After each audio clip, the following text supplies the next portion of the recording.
Expect them to lie about China just like they lied about Gaza. As Washington's Cold War with China escalates, we can expect to see a massively reinvigorated anti-China propaganda campaign in the West. As this unfolds, please know that everything you learned about the mass media's dishonesty regarding Gaza is equally true of empire-targeted nations like China. If your eyes were newly opened by the Gaza Holocaust, the most important thing to understand is that Gaza isn't some unusual aberration in the behavior of the mass media and the Western war machine. They're always doing things like this. The empire is always inflicting horrific evils upon people in the global south, and the mass media always help them lie about it. Gaza is just more obvious because it's history's first live-streamed genocide. But you need to understand that the empire and its propaganda machine have been doing this sort of thing this whole time all around the world, and will continue to. Aggressively question every new narrative that emerges about China, in the same way you've learned to aggressively question every new narrative Israel releases about Gaza and Hamas.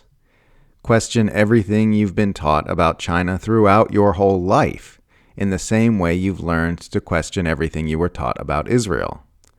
If you are sincere and open to the possibility of proving yourself wrong, you will find that many of the beliefs you've been indoctrinated about regarding China were misinformed. The new Cold War has been in the works for a very long time, and the propaganda machine is locked and loaded. As Michael Parenti wrote in his 2004 book Super Patriotism, the PNAC plan envisions a strategic confrontation with China and a still greater permanent military presence in every corner of the world. The objective is not just power for its own sake, but power to control the world's natural resources and markets, power to privatize and deregulate the economies of every nation in the world, and power to hoist upon the backs of people everywhere, including North America, the blessings of an untrammeled global free market. The end goal is to ensure not merely the supremacy of global capitalism as such, but the supremacy of American global capitalism by preventing the emergence of any other potentially competing superpower." End quote. When Parenti here speaks about the PNAC plan, he is referring to the Project for the New American Century, a neoconservative think tank notorious for its role in pushing Washington toward its massive increase in interventionism in the Middle East after 9/11.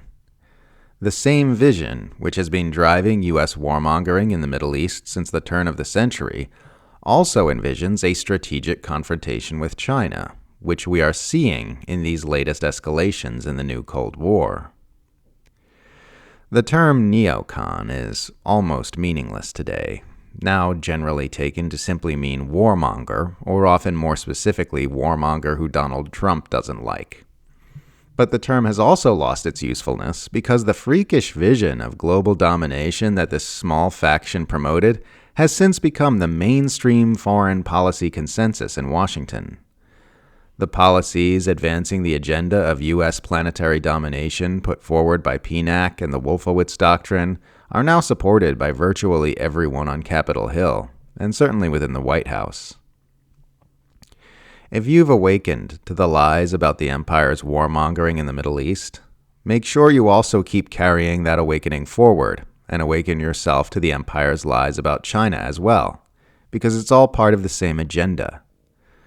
The propaganda campaign against China is just as dishonest as the ones against Palestine, Yemen, Lebanon, Syria, and Iran, and the lies are only going to get more frenetic as the new Cold War picks up steam.